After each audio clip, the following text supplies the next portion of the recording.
eu não vejo como que Flávio Bolsonaro se recupera dessa aí não, tá? Implorando por dinheiro para Daniel Vorcaro, a sensação é de que estamos hoje perante um daqueles momentos que decidem o rumo de uma eleição. Mas vamos começar pelo essencial. O que o Intercept descobriu? Uma negociação direta, pessoal, registrada em mensagens de WhatsApp, áudios e um comprovante bancário entre o senador Flávio Bolsonaro e Daniel Vorcaro. Vorcaro é o dono do Banco Master, hoje preso.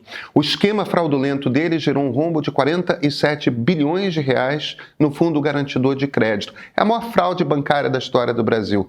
O que esses dois negociaram? O financiamento de um filme, Dark Horse, com Jim Caviezel, o herói canastrão dos filmes da extrema-direita americana, que fazia o papel, ou faz, né, de Jair Bolsonaro. O cronograma combinado era de 24 milhões de dólares, 134 milhões de reais. Pelo menos 10,6 milhões de dólares, 61 milhões de reais, foram efetivamente pagos entre fevereiro e maio do ano passado, em 6 parcelas. O dinheiro saiu de uma empresa chamada Entre Investimentos e Participações e foi para um fundo sediado no Texas. O fundo se chamava Heaven Gates Development Fund. O agente legal do fundo é Paulo Calixto, o advogado de Eduardo Bolsonaro. Pega aí o desenho. Dinheiro do Banco Master, brasileiro, atravessa o continente para um fundo no Texas, controlado pelo advogado do irmão de Flávio, e volta como pagamento de uma produção cinematográfica que vai estrear em 11 de setembro de 2026, semanas antes da eleição em que o próprio Flávio pretende ser candidato. Em 8 de setembro do ano passado, dias antes do julgamento que condenou Jair Bolsonaro por uma tentativa de golpe de Estado, Flávio mandou um áudio cobrando o Vorcaro. Olha o que ele disse aqui. Imagina a gente dando calote num Jim Caviezel, num Cyrus, os caras renomadíssimos lá no cinema mundial. Pô, ia ser muito ruim. Em outro áudio, no dia 22 de outubro, voltou a cobrar. Já estamos no 3º dia de gravação, estamos no limite. Mais uma vez, com toda a liberdade que temos, se não der, me fala que procura urgente outro caminho. Fecha aspas. Em 22 de outubro, Flávio convidou Vorcaro para um jantar em São Paulo, no dia 2 de novembro, com o ator Jim Caviezel, o diretor Cyrus Norrust. Vorcaro aceitou e sugeriu fazer o jantar na própria casa dele. Flávio respondeu, pode ser na sua casa sim, acho até melhor. Fechado. Não dá para saber pelas mensagens se o jantar de fato ocorreu. 15 dias depois, Vorcaro estaria sendo preso porque tentou fugir do país. Mas a cena combinada vale ser desenhada aí na cabeça. O senador e pré-candidato à presidência da República, o banqueiro responsável pela maior fraude bancária no país, o ator americano que faz o papel do pai do senador e o diretor americano que assina a obra, todos juntinhos jantando na casa do banqueiro em São Paulo, 3 semanas antes da prisão dele, Vorcaro. Esse era o nível da proximidade. Em 7 de novembro, depois de assistir alguma coisa do filme, Flávio ainda mandou, tá perdendo, irmão? Tudo isso só está sendo possível por causa de você. Vorcaro respondeu que demais. Ficou perfeito. Veja, é importante a gente parar aqui, porque Flávio Bolsonaro negou tudo isso por meses. Disse à CNN que a doação de 3 milhões do cunhado de Vorcaro, a campanha do pai dele, em 2018, foi, e cito aqui, entre aspas, sem nenhuma vinculação, sem nenhuma contrapartida, sem nenhum contato pessoal, inclusive. Falou que a relação do Master com a direita era narrativa falsa que o Lula tem criado. 2 dias antes da reportagem sair, num comício na Paraíba, classificou o caso Master com outra citação do Flávio, tá? Grande esquema de roubalheira que está dando nojo a todo o país. Hoje de manhã, perguntado pelo Intercept em frente ao Supremo Tribunal Federal, recém-saído de uma reunião com o presidente da corte, o ministro Edson Fachin, Flávio respondeu, é mentira, deu uma gargalhada, foi embora.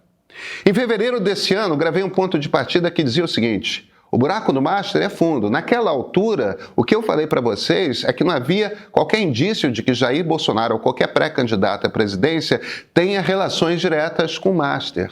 Zero. Falei zero. Era verdade. Naquele dia. Não é mais. As mensagens publicadas hoje mostram que Flávio negociou pessoalmente com Vorcaro, que cobrava as parcelas, que marcava jantares, que mandava áudios amorosos. Existia sim relação direta, existia uma relação íntima.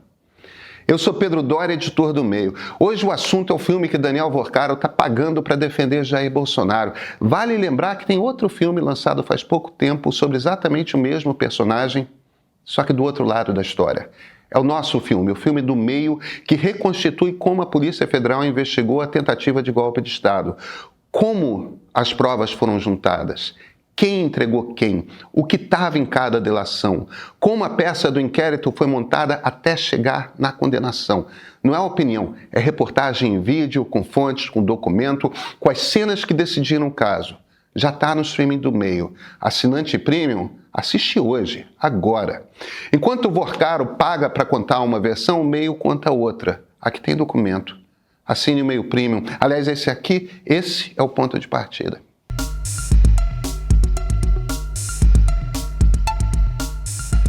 Então a pergunta que importa, o que significa um filme eleitoral que vai estrear semanas antes da eleição presidencial ter sido pago com dinheiro saído da maior fraude bancária da história do Brasil? Significa propaganda. Significa que o maior investimento da campanha de Flávio Bolsonaro, porque esse filme da história do ex-presidente Jair Bolsonaro é pura campanha eleitoral, foi financiado pelo protagonista do maior escândalo de corrupção da história recente. Em última análise, foi financiado pelo Fundo Garantidor de Crédito, pelo sistema bancário brasileiro, indiretamente por cada brasileiro que tem conta em banco no país. Cada taxa, cada real a mais de juro que a gente paga é dinheiro que foi para o Master. Surpresa? Bem, surpresa de corrupção envolvendo Flávio Bolsonaro não, né? Surpresa que ele tenha deixado rastro, isso sim. Flávio é da Alerj, ele é a Alerj no Palácio do Planalto. Ele passou 16 anos na Assembleia Legislativa do Estado do Rio de Janeiro. 2/3 da carreira política dele foi lá. Se você acompanhasse o tipo de político que ele foi como deputado estadual, entenderia que ele hoje estaria naquela lista da Polícia Federal que aponta metade dos deputados estaduais do Rio como ligados ao crime organizado. Ele nunca escondeu que premiava milicianos. Esse cara é o filho da rachadinha, da loja da Copenhagen, em que todo o lucro se concentrava no dia de pagamento da Alerj e entra no caixa em dinheiro vivo. Da mansão de 6 milhões de reais que ninguém entende como pagou, dos 6 milhões de reais que pessoalmente fez em rachadinha enquanto era deputado estadual. E o método de Vorcaro sempre foi esse, sair embrenhando no esquema, pagando dinheiro alto, todo mundo que conseguisse, para assim abrir as portas do poder. Quem quis fazer negócios e estava próximo do governo Bolsonaro, conseguiu. Quem quis fazer negócios e estava próximo do governo Lula, conseguiu. Hoje, a gente sabe um pouco mais. Quem quis bancar a propaganda eleitoral do filho do ex-presidente, também conseguiu. Eu disse aqui há 2 semanas que o que está sendo desenhado é o primeiro governo 100% centrão no Brasil. Isso seria Flávio no Planalto. Não Jair II, outra coisa. Um governo do tipo que o Rio de Janeiro tem faz 1 década e meia, onde o Estado existe, mas existe para servir um grupo fechado que controla recursos, distribui cargos, protege os seus. Daniel Vorcaro foi um banqueiro desse tipo aí, o Wilson Witzel da banca, o Cláudio Castro do crédito. Esse é o desenho. E o filme do pai, pago pelo dono do banco da fraude, é só a peça mais visível. Olha, isso aqui é claro, não é Flávio que tem de dar para as pessoas motivos para não votarem nele. A obrigação de contar quem é Flávio Bolsonaro é nossa, da imprensa. Hoje o Intercept fez bastante bem a parte deles, hein? Baita furo, daqueles que, de novo, decidem eleição. Muito bem. Eu disse no comecinho do programa que a gente está hoje perante um daqueles momentos que decidem mesmo o rumo de uma eleição. Não falei isso à toa. A pesquisa Meio Ideia da semana passada mostrou uma coisa importante. O eleitor de Flávio Bolsonaro começou a cristalizar o voto. Em abril, 60% dos eleitores dele diziam que ainda podiam mudar de ideia. Em maio, esse número caiu para 43%. Era um voto que estava virando concreto. Pois é, a pesquisa foi feita antes do que saiu hoje, e o que saiu hoje muda a natureza desse voto.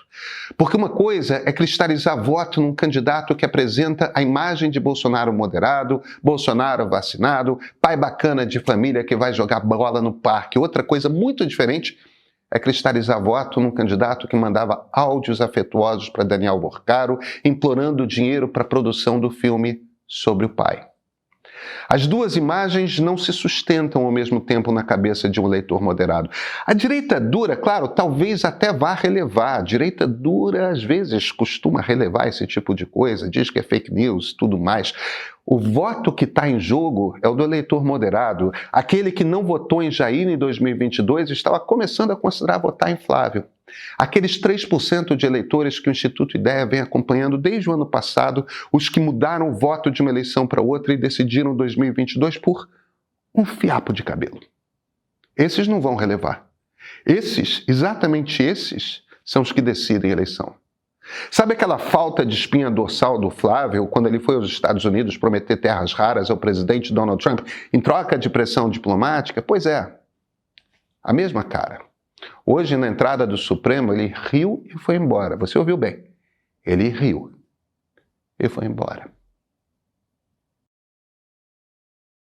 Ei, peraí, atenção, não rola ainda pro próximo vídeo não, tá? Por apenas R$15, o Meio Premium te dá acesso imediato ao nosso streaming exclusivo. Imagina só entrevistas inéditas com nomes como José Dirceu, Sérgio Abrantes, Felipe Nunes e uma biblioteca de séries e documentários originais. Mas não para por aí não, tá? Nossas newsletters especiais trazem reportagens que desvendam da política à tecnologia. É o jornalismo que te prepara para entender de verdade os bastidores dos assuntos que movem o Brasil e o mundo, muito além da manchete. Assine o Meio Premium agora.